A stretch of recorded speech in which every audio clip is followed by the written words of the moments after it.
Welcome to the Motoring Podcast, your weekly discussion of motoring news. This is episode 527 on Tuesday, the 30th of May, 2023. Hello, I'm Alan. Hello, I'm Andrew, and this week we'll be discussing the surge in public charging news, both positive and negative.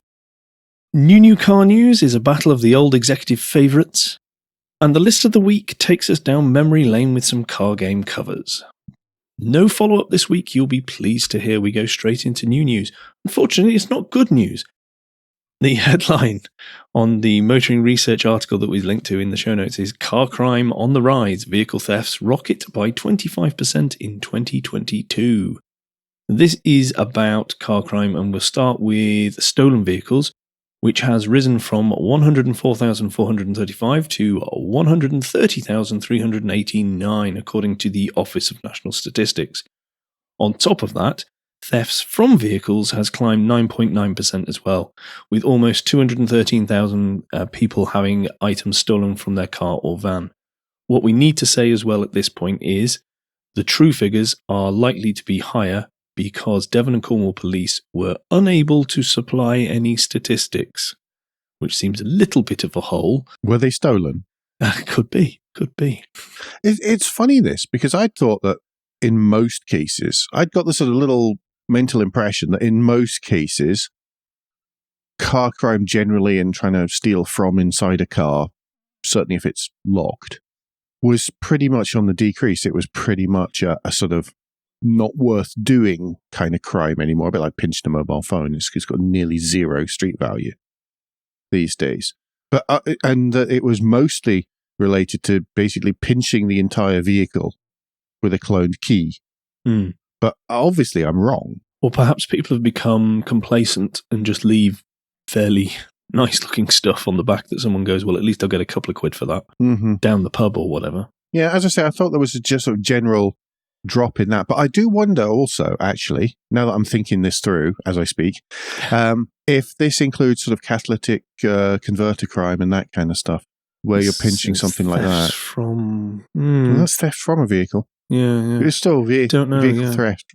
That might be helping skew the figures a little bit. Yes. But as I say, I was genuinely quite surprised. I thought that unless people were pinching your Fiesta or your Range Rover, other car makes are available for stealing. Other vulnerable vehicles are available via CAN bus injection or otherwise.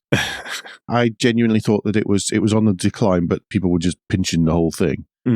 So this is a bit of a surprise to me. Yeah.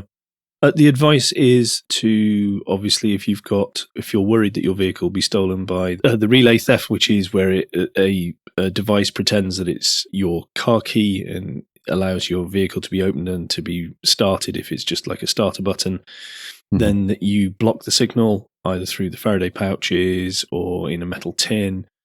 Don't put them in your microwave because you'll forget and press go on the microwave, and that becomes very expensive for you to get a new key. Oh, very quickly. Yes.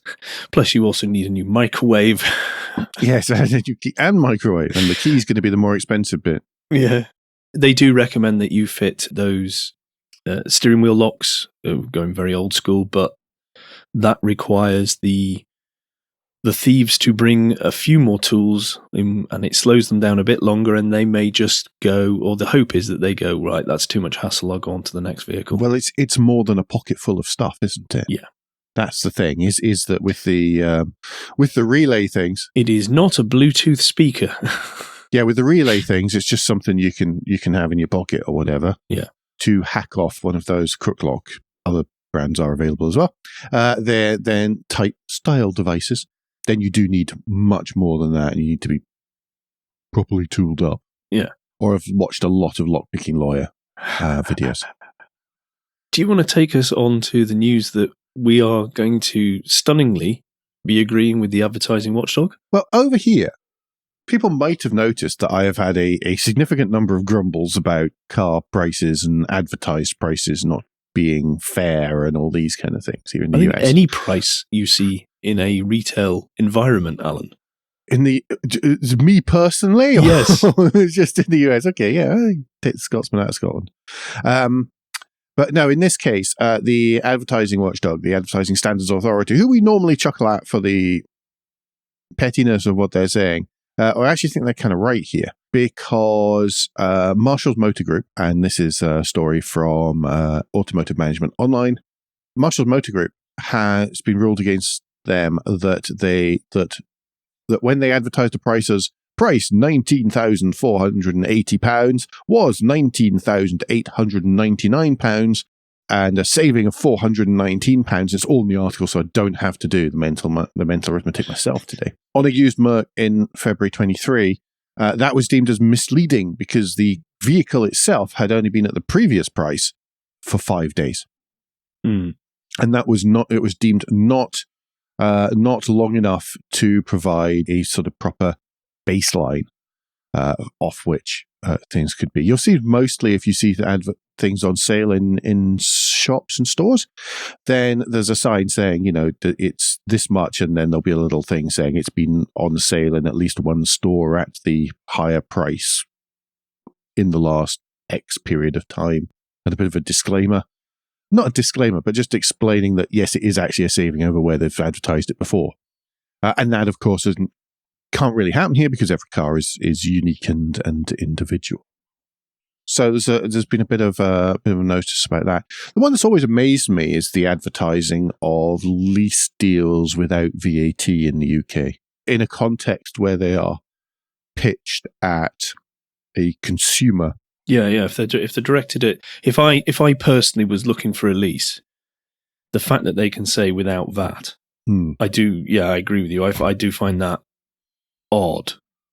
I'd understand if I went under business lease, then I can. If you were looking that. for business leases for the business to lease cars, then it's okay to have it without VAT because you'd be able to claim that back because it's a lease and et cetera, et cetera. But yeah, on in a consumer thing, and it just amazes me that that's been allowed to go on for quite so long. Yeah, but yeah, I think this is probably for us consumers, end consumers. I think this is a good dealing, a good ruling, even. That's what I'm trying to say. Yeah, no, I agree. Right, I'm going to take us to Scotland and the news that ChargePlace Scotland, that was or is still at the moment a public EV charging network in Scotland that is operated by the Scottish Government, will now actually come under private ownership, partnership with local councils, because the government has decided it is unsustainable for them to continue to operate this, as demand for EV chargers increases, thanks to their own ruling, and the need to upgrade the network significantly from how it was when, say, we were using it 7 years ago, Alan. Yeah, exactly. And when it was rolled out, it was the fact that it was being rolled out by the Scottish Government meant that they were able to put chargers in places which would not have been, and probably still wasn't, economically viable for a business that would have to answer back to their shareholders about why they were doing something which was obviously never going to make money. Yeah. That investment was never really going to be realised. Let's not beat about the bush here and say that ChargePlace Scotland at the time gave Scotland a fantastic leg up. Absolutely. Over the rest of the UK. I mean, just look at Wales at the same time with like one charger or something. Yeah. It was the right thing at the right time. And it worked. Mostly it worked, yes. I think the phone signal was more of an issue in places, actually. Yeah. There was less phone signal than the boxes needed to actually authenticate you. I know the reliability is now an issue as time has gone on, but 6 or 7 years ago when we used it, it was a breath of fresh air, to be honest. That was the one portion of it that I felt we never were really worried about. No, apart from just about coasting into Ullapool at the end. But yeah, at the end of that stretch. But then there was a charger and it was working. Yeah. So I think that's really important. What they're looking to do is to devolve ChargePlace Scotland and set it up with where it's down to the different local authorities to start to then set up the partnerships with charging companies.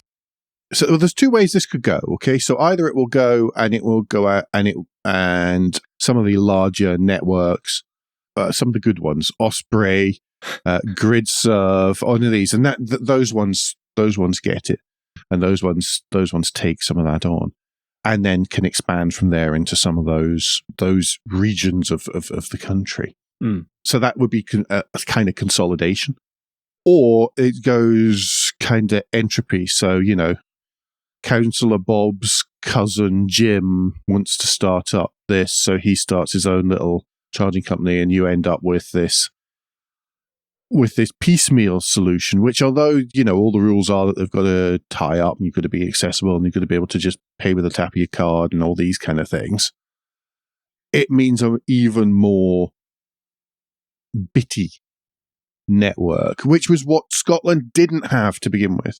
Yeah, it needs updating now. And at the minute, they have plenty of chargers that don't and are not required to be RFID compatible because they're old existing infrastructure.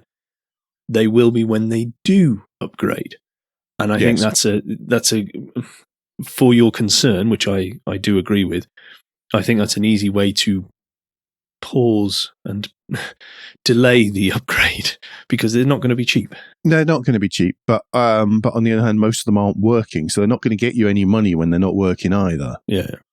So I'm sure that the contracts will be relatively cheap to buy into in the first place, but I think that they will insist on I flipping hope they insist on a minimum level of investment per point over a fixed period of time. Yeah. Fingers crossed for that. Anyway, one other little bit, if we go to the other end of the country, there is Osprey Charging has built a 1.6 acre charging site at Buckfastleigh. Yes, is that correct? That's right. The biggest hub of its kind in the southwest is going to put in a multiplicity, 16 rapid chargers, some of which have space for tow vehicles or larger vehicles.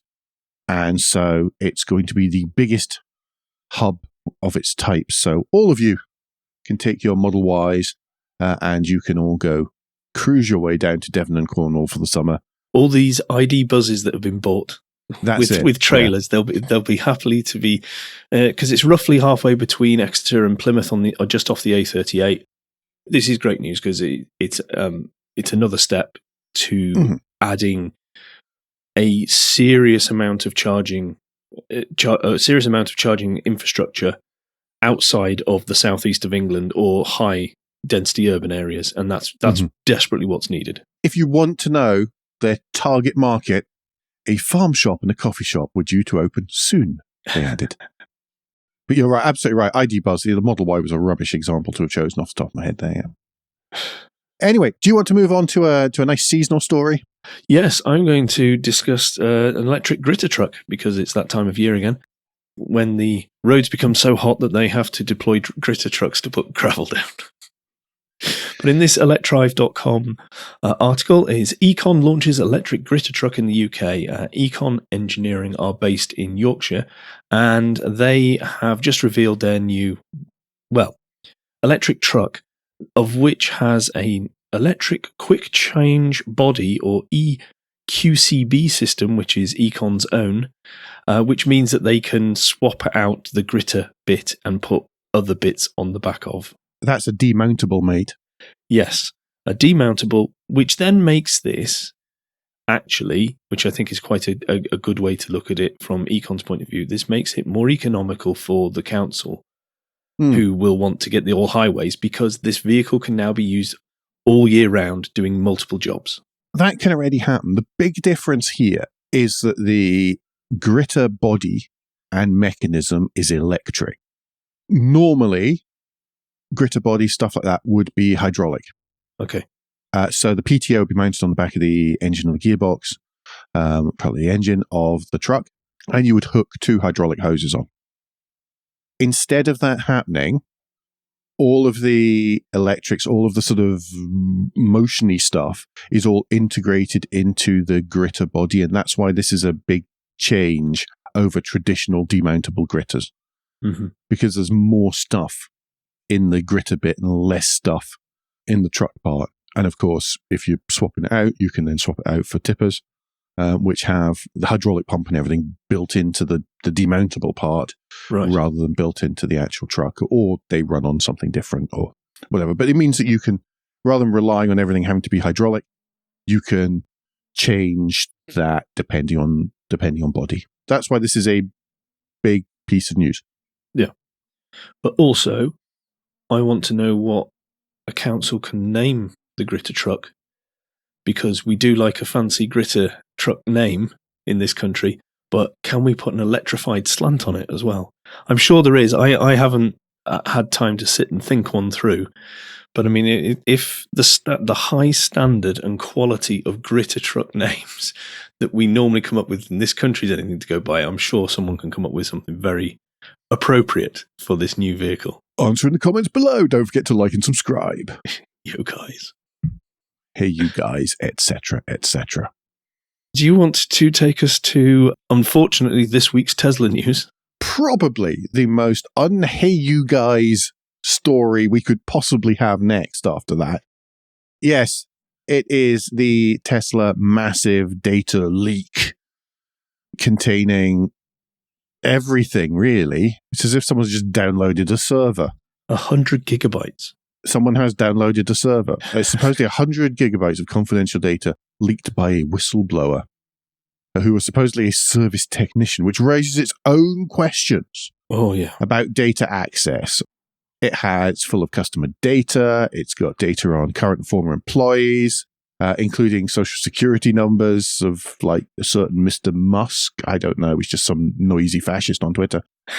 There's email addresses, phone numbers, salaries, bank details, supposedly secret details from production. It's like how they managed to get the doors so misaligned, all these kind of good things. Special tent material. Yeah. It's phenomenal. A phenomenal amount of stuff. Remember, the fee for this, the fine for this, if it is GDPR breaching, which, given most of what I listed up above, could be deemed as personal identifiable PII, personally identifying information, then it probably does. The fine can be up to 4% of its annual sales, not annual profits, annual sales. That could be up to $3.5 billion, just over 3 billion euros, according to this article from The Guardian. The Guardian also was at pains to say that they had not independently verified the documents because this was announced in the Handelsblatt newspaper, which is a German one, which said that they were the ones who were sent the information. Yes. Because there's two sides to this story. There's obviously the GDPR leak, which is dreadful. And this is only a couple of weeks after the whole, employees were sharing private videos. Yes, it is sort of an extra layer on that cake, isn't it? It is not going to be helpful for the defense case in any GDPR hearing, I feel, for Tesla. Yeah, there is a little bit of, supposedly the breach came from the Berlin Gigafactory. And you see Andrew twitch whenever I say that. But Tesla Europe is based in the Netherlands. So right at the minute, it's being handled by the Germans. They have notified the Dutch authorities. This may be complicated by the fact that it sort of crosses borders in that kind of way. There is Handelsblatt quoted a lawyer for Tesla saying it was a disgruntled former employee who had abused their access as a service technician. The massive questions there about just how one person had access to this much data, all of that data. Because it's not just that data you've talked about as well. It's also production about stuff, customers complaining about autopilot and the capabilities and what it's actually doing there. And I've read in other articles where it's alleged that there is also the script on how a Tesla employee is supposed to deal with such complaints and to never put anything in writing if they can help it. And if it can't be resolved and it gets to the point where it has to be, the vehicle has to be recalled, only to do that on the phone, it's alleged. Again, not in writing. Big data breach. We'll keep an eye on that. Yes, that could be huge, or should be huge, one way or another. Yes, yeah. And just from a car manufacturer point of view, it's another reminder. Please take all this really, really seriously. Just be careful with data, please. It is important, and I know it's been neglected for a long time in big organizations because it ain't sexy. What it can be is expensive, and I shall take my enterprise architecture tool consultant hat off and continue with the motoring news. Andrew, police on TikTok. Yeah, take us back to Devon and Cornwall via TikTok. And this is the news that Devon and Cornwall Police Sergeant Owen Messenger is working alongside George's Car Media, who I'd never heard of because I have never used TikTok. That's because we're over the age of 35 and therefore we have no idea what TikTok is. Yes. And they have got together, collaborated, to teach people how to modify vehicles legally and safely. Now, this is off the back of the fact that George himself has lost friends in road accidents, and Sergeant Messenger has dealt with lots of issues, obviously, on the roads of Devon and Cornwall over this. So what they have got is they've got a vehicle. It's a Focus RS. And they ask what bits they want to see being modified. And so the audience chips in and says something, and then they show how to do it safely. They show the pitfalls. They show when it's not done safely. Mm-hmm. And this has really hit a nerve and apparently caused people to fix their vehicles in a proper way, and parents to come on and say, thank you for doing this because my child has seen what they've done is wrong and dangerous, so they fixed it. And I think this is one of those times when it is totally appropriate use of police resources to get a good message out there. Education. We keep banging on about it in this show. Education is a way, rather than only sitting there and draconianly enforcing something, help people. Yeah, I don't know. It's like the next generation's getting laughed at on forums and watching Mighty Car Mods. Yeah. So I watch Mighty Car Mods. I know, how do I do this properly? Associated to this sort of story, I know that TV's Paul Cowland is involved with a new organisation that is come together. I can't remember the name of it now off the top of my head, and I'm sorry about this, but it's from the modifying scene and modifying suppliers to it's like oh, there is. Yes, there's an association of aftermarket parts. Yes, people. And it's remember the name and it's for safe ones, for legal ones, and it's helping to promote the safe installation and use of modified car parts. And it's buying the right bits and not necessarily the cheapest thing you can get on AliExpress. Yeah, I think they're tied in with the insurance industry as well to help bring this all together. So that's again, people are trying to help in this area rather than it just be seen as a problem. People are trying to fix the problem, which is great to see. Yes, and there was and part of this goes back to the muttering that there was going to be a ban on any kind of vehicular modification. Association of Heritage Engineers and Dom Taylor Lane talked about that before in the past. Yes. So it's all kind of related into that. I think this is a great idea, and it seems to be very well done as well. So awesome. Yeah. Just team up with someone who knows what they're doing on the medium you're trying to present on. Yeah, exactly. Great. Do you want to take us to another good social media news story? Yes, friend of the show, Paul Woodford. He shared some details of a Mini Clubman traveller that went missing last week.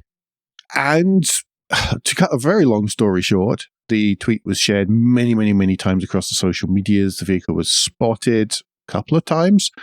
The police were I think one time they were a little bit, they weren't quite quick enough getting to the motorway service station because the Mini had been put on a trailer with a tarpaulin kind of over it, but not enough over it.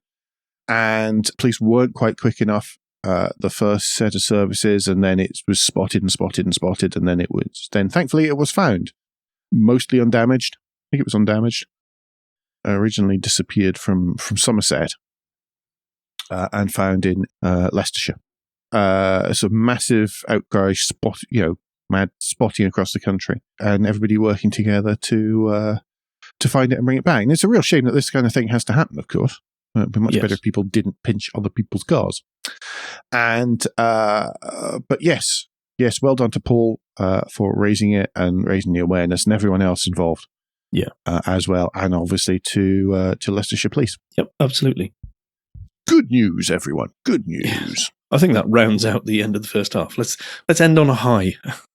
Yes, exactly. Well, and that high is going to be Guilt Minute, the quick break in the show where we ask for a tad of financial support to keep the lights on, the hosting running. If you feel the Motoring Podcast is worth a small consideration every month, then you can become a patron. Different levels of patron include different levels of commitment from us to you, including being able to watch the show recorded live. We also have a small range of merchandise in our spring store, from stickers to mugs and t-shirts. If you don't have any spare cash, and we do completely understand, then you can help us by following for free from our podcast player to receive every show as they're released, and by liking and rating the show in whatever way your podcast supplier lets you. If you've done all of that, and some of you do so, thank you so very, very much, then the last thing you can do is to recommend us to your friends or colleagues. Thank you, everybody that does. New car news. I shall start what is quite a lot of new car news this week, so much so we've had to put some back a week. And it is the Aston Martin DB12, which is been revealed. This is got a new design, external design, a new interior, and will have a 671 brake horsepower V8, which upset quite a lot of people that it wasn't a V12. Well, it's only the DB12. It's not the DBV12. It just happens that it's hit 12, which is a number of cylinders which you in the past have been able to find in an Aston Martin. I think the problem was that because this is flagship, it should have a V12. Was my understanding of people's grumpiness. But for so long, their flagships didn't have V12s, so I don't really see that there's a. But also, V12s are going to be very hard to build. And where would they source a V12 from? Mercedes-AMG. Oh wait, no, not anymore. Have they got? Have they did? No, I don't think they've got a V12. They're V8s, aren't they? Mm-hmm. Yeah. Which is why this is a V8. Well, yeah, exactly. It's a little bit. I don't know. I think I described it as a little bit sort of plankton feeder at the front. The grille is. The silhouette of the side profile is very much a modern Aston Martin. You would go, oh, that's a new one, but it's a modern Aston Martin. You come around the front, and the way the lights and the grille are done, it's not a very pretty car, whereas previous ones recently, you can go, that's a good-looking car. The lights look like they've been sort of dropped onto it, they're from something different. They look little bit like those Porsche ones that were from several years ago that caused such a furore that now nobody cares about. But the fried egg ones. Yes. Yeah, but they've turned them around 180 degrees. Yeah. Yeah. I see what you mean. The thing is that they tried to do away with the grille on the V8 Vantage. And then everyone went, oh, it doesn't have the grille. So then they reprofiled the front bumper so you could have it with the grille or without the grille. Yeah. And so this time they've gone, right, you're having the grille, you're having a lot of grille. So it's almost as if it's the DBX grille has been put on the front of it. It's that sort of graping whale style more on the front. Yeah. Which is a shame because it's very pretty. I do, you wouldn't, don't know. I like the back of it. I like the side of it. Just the front just feels a bit too fussy rather than clean and attractive. Yeah. And the inside's really lovely. And it's got all sorts of nice things like CarPlay. And yeah, it's generally nice, Yeah. It's going to start from 185,000. That doesn't seem. I don't think you need to be too worried, Alan, about whether you think it's that attractive or not. This is true, but that actually doesn't sound too bad. I know that's a terrible thing to say, but that doesn't sound like a ridiculous price. It's where you would expect it to be priced. Where you would hope an Aston Martin was priced, yes. Yes. If it's actually competing against the market that it's meant to be competing against. Yes, exactly. And I'm sure it will do. Yeah. So there will be a link in the show notes to the Evo article where you can gulp over quite a few pictures. It looks lovely in the green, by the way. I love the colour in the renderings, or are they pictures? Mm-hmm. It's hard to tell. I think they're quite heavily doctored photos, yeah. Yeah. But yes, you can have a look at those and find out more details from that. Meanwhile, a little bit closer to Earth, Mercedes has unveiled the next generation E-Class. The headline here from carscoops.com mentions hybrid power, in-car TikTok, and a selfie cam. Let's be honest, the hybrid power, yes.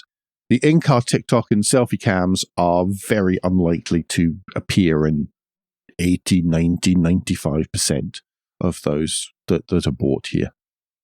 Obviously, it's an E-Class mid-size Mercedes up against the BMW 5 Series. It looks like an E-Class, but a bit roundier. There's a choice of 2 grills, depending on the spec you choose. One of which is the sort of AMG-style Sporté grill, which is likely to be the only one we get in the UK, as has been the style for Mercedes for the last 5 or 6 years anyway, because people in the UK tend to buy these sportier trim packages. It's because our roads are so delightful to drive on. You know, everything firmed up and it just makes it a joy. Perfect sense. That's why we love repairing alloy wheels. So it's got the large roundel in the middle, horizontal bar, and then all the little bits in it, instead of it being a sort of grill bit, there's lots and lots of little tiny 3-pointed stars in a style that reminds me of what they did at the Messe Frankfurt many, many years ago. Mercedes had this sort of sub-pavilion built within it, which was this glass box. And for the first couple of years, it had this film on the windows, which was all little tiny 3-pointed stars. And then they removed it and they changed what was on it. But it was very, very cool. It's this kind of... It had been part of the Frankfurt show stand, but it was this kind of little 3-point star, and it looked really good. The other thing that everybody mentioned and noticed about this was the fact that you can have it with a multiplicity of screens. Oh, joy. Yeah, you can have one in front of you for your instruments. You can have one in the middle for all the infotainment. You can have one in front of the passenger, because why not? There was some space. I look forward to the airbag coming out from there. It comes out from above it. Give over. Other than that, it seems to be very much in the mold of an E-Class and what you'd expect. It'll be a nice thing to travel around in. It's quite good looking in a little bit sort of roundy cornery way.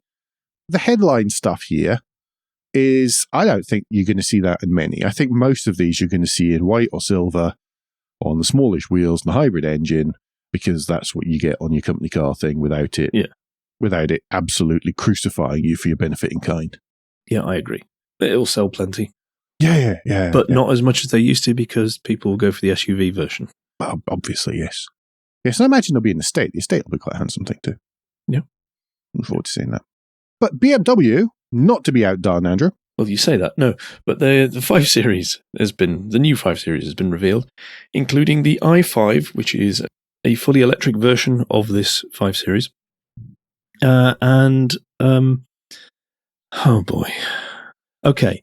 It's not an iX. Or the XM. Or the XM when it comes to the external design. However, it's still a shocker. BMW are not really doing any better. The front end is a mess. What they've decided to do with the bonnet is God knows.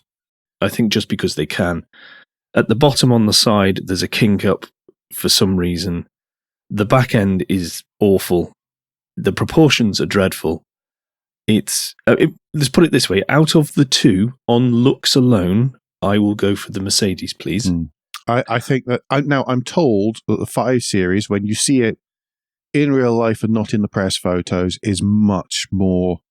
It looks better in real life than it does in any of the pictures.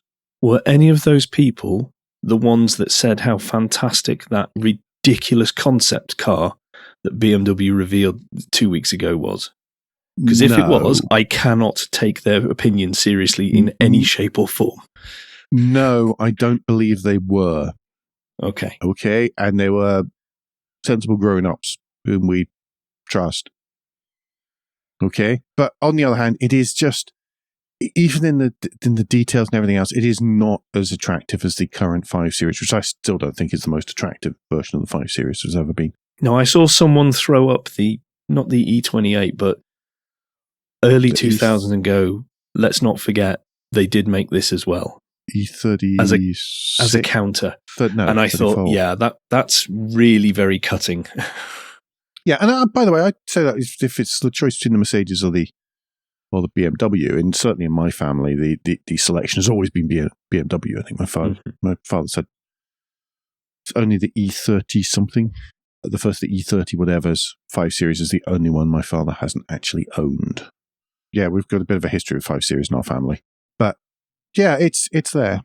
And that's all. There's nothing else that's notable about that car at all, so we can move on to the next story. Well, just before you do, though, Alan. Do we have to? Yes, we do. Oh, no. There's 2 things. The first one will be a bit quicker. But BMW are very proud to talk about how when you're charging your electric vehicle, it's going to be a bit better than it was, because they have adopted the whole living room on wheels concept that was thrown about ages ago. Because basically what they're doing is they're trying to fill your time in the cabin whilst you're plugged into an electric charger. So you're going to be able to play some games on the screen and with controllers. Nobody ever will. Again, demographic, very wrong unless you have got the family with you. But also they're going to bring video media content there, movies, stuff like that.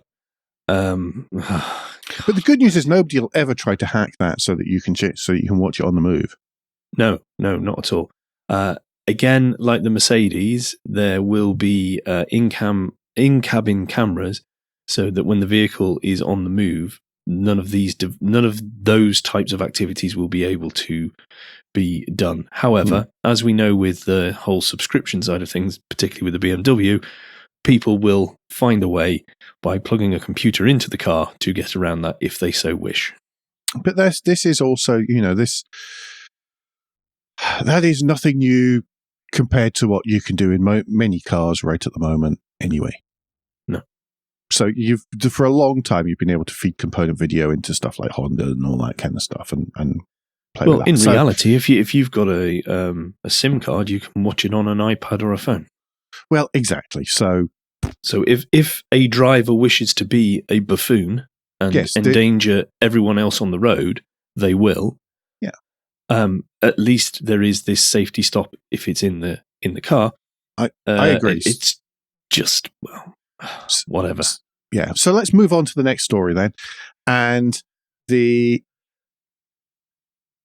letting me do it. He's letting me do it. Oh, yeah. So the BMW. The new Corsa. Yeah. No, before you go. Because I wasn't here for Ford and then doing it.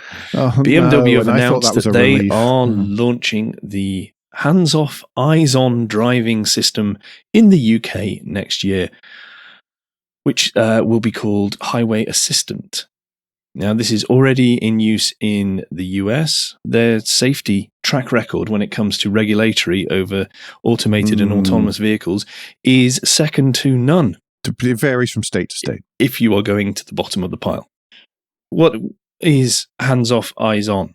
Now, that is that you will be allowed to take your hands off the road, but you will be monitored to make sure, as the driver, you are paying attention to the road.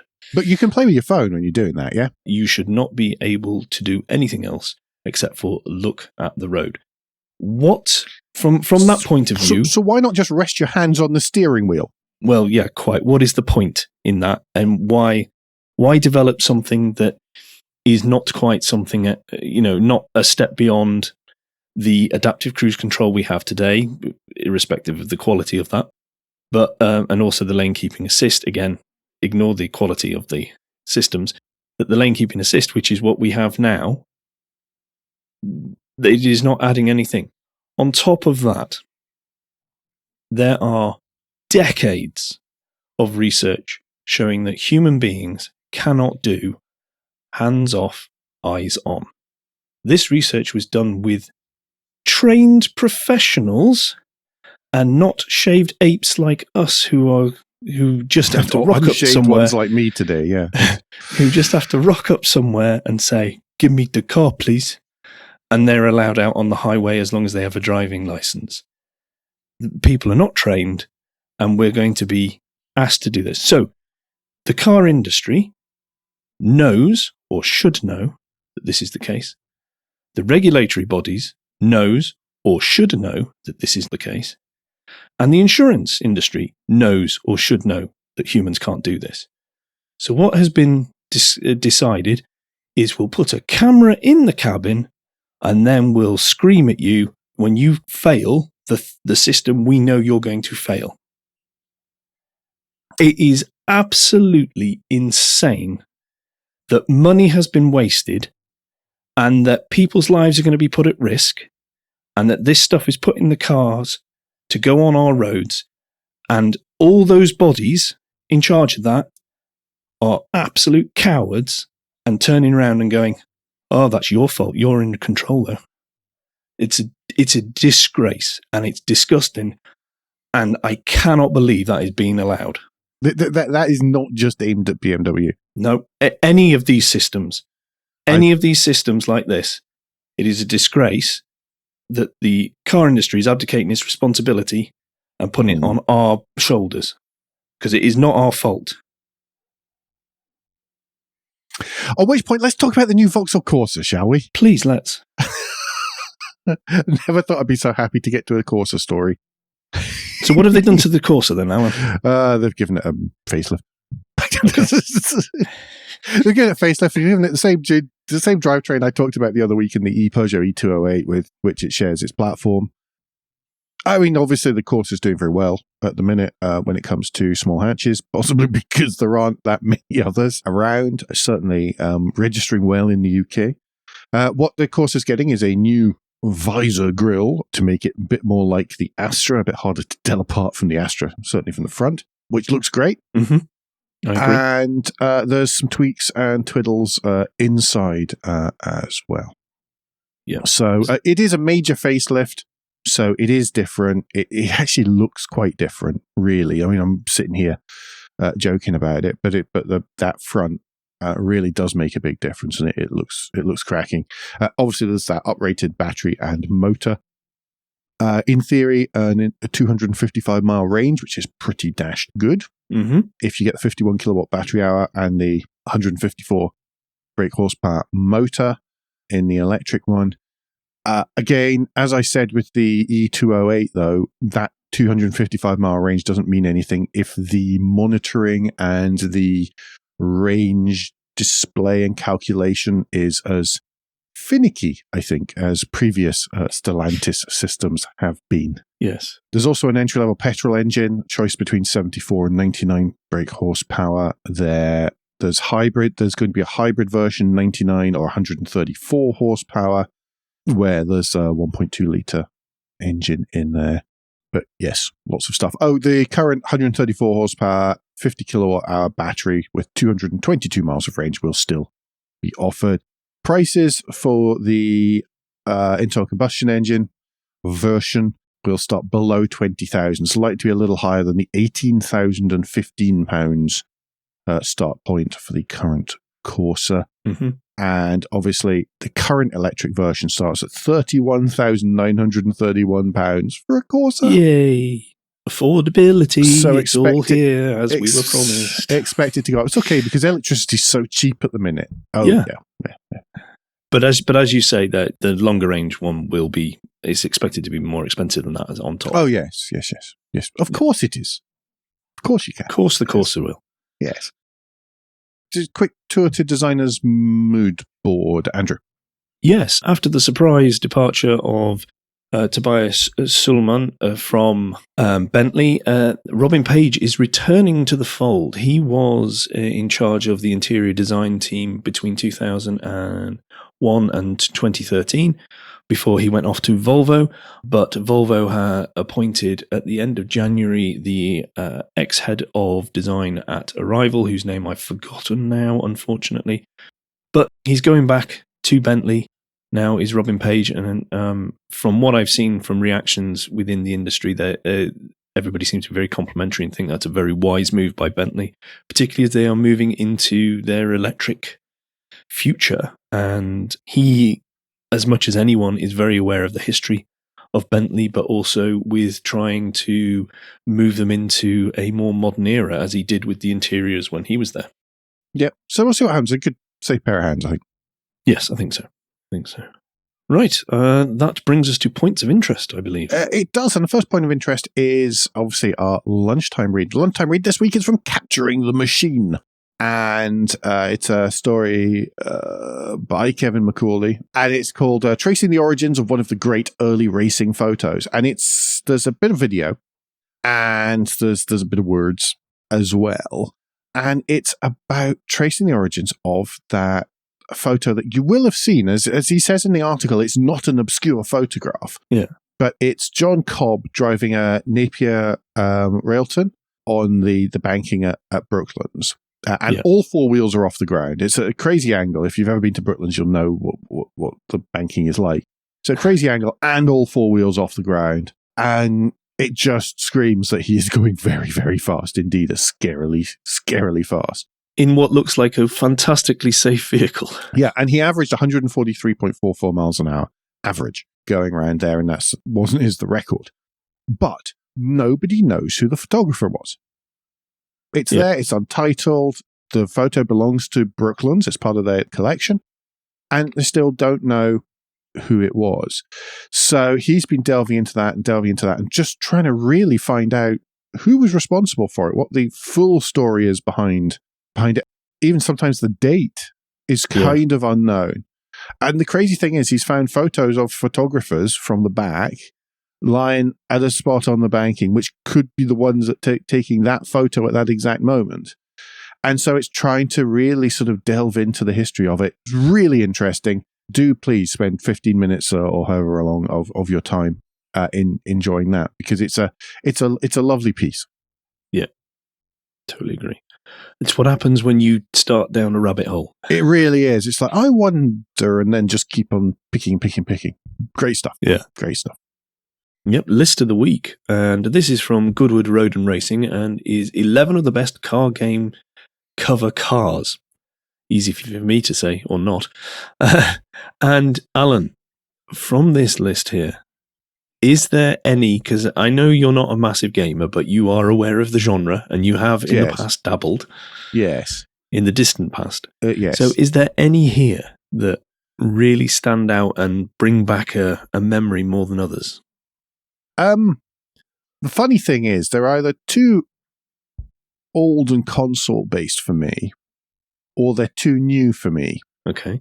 But most of all, because it flicks back to some of the other games I had for my Amstrad CPC, then I'm going to choose Supercars, which is one of those fantastic Gremlins games. If you're from outside the UK, you'll have no idea what I'm talking about. This Gremlin games one. And I know that what it says is the Countach in the middle is really the one that they're trying to promote. But I think it's quite amazing just how awful the other two cars are. So one of the others seems to be an Escort Cabrio of some description, or a Mazda 323, I don't know. Yeah, I get the feeling we're not going to really, it's a bit like the car adverts you see, where it's a debadged and slightly modified vehicle so that you can't go, oh, look, that's a Nissan Micra. It's definitely not a Micra, definitely not a Qashqai, yeah. And the other one is definitely not meant to be a Honda NSX. And they're quite incredible sort of, let's not have to pay to license this type thing. So I'm going to choose that one. I mean, there's lots of other crackers in there as well. I mean, that we'll know and recognize. Yeah. But yeah, just some of the Gremlin Games stuff was just the car games. If people would like a rabbit hole to go down. Well, there is a good one. Yeah. It's and finally, do you want to? It is. Do you want to take us to quite a nice, actual little story? I like this one. Ross Burns was out on a walk during lockdown, and he took a photo of one of his son's toy cars, sort of posed in amongst some stuff, and it was just a way of amusing himself on the daily walks during lockdown. It kind of cottoned on, and he's done 1,000 of them. 1,000. So one a day of these car pics, all around the UK, all over the place, and they're nice photos. They're nicely posed. They're kind of cool. I mean, the title picture here is a Mercedes 300 SL with the Finiston in the rain. Unsurprisingly, given it's the Finiston crane in the background, and it's really cool. They're lovely photos. There's a Lamborghini Miura outside Buckingham Palace, and I think you and I agreed that we really liked the Jeep Cherokee in front of the Forth Bridge. Yes. Sort of climbing out of, a puddle, but out of a pond. So it's a really nice little one. You can follow, there's information on how to follow Ross on Instagram and stuff as well. Really enjoyable. Yeah. Really nice thing. Yes, nice. That's what I thought when I read it. This is nice, and we need a bit of We like nice stories. Yeah. That's about it. Do we have any parish notes? Not that I can think of. Okay, no, me neither. Yes, glad everyone enjoyed SMMT last week. Don't talk about it, Alan. Mm, If we don't talk about it, it never happened. it never happened. I know. It was beyond fear of missing out.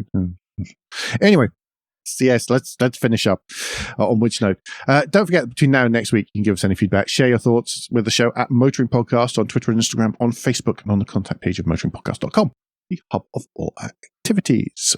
Please remember you can support us financially via Patreon, and please leave a review and rating on Apple Podcasts or however your podcast app lets you do such a thing. Andrew, what's the best way to get in touch with you? Best way to get in touch with me is via Mastodon or Twitter. If you search for Crack Windscreen, you should find me there. And Alan, if people would like to get in touch with you to also say how SMMT didn't actually happen, what's the best way for them to do that personally? Again, Mastodon on Twitter, where I'm at AJP Bradley, BRADLEY. We will be back very soon, but until then, I've been Alan Bradley. I've been Andrew Clues. And safe motoring.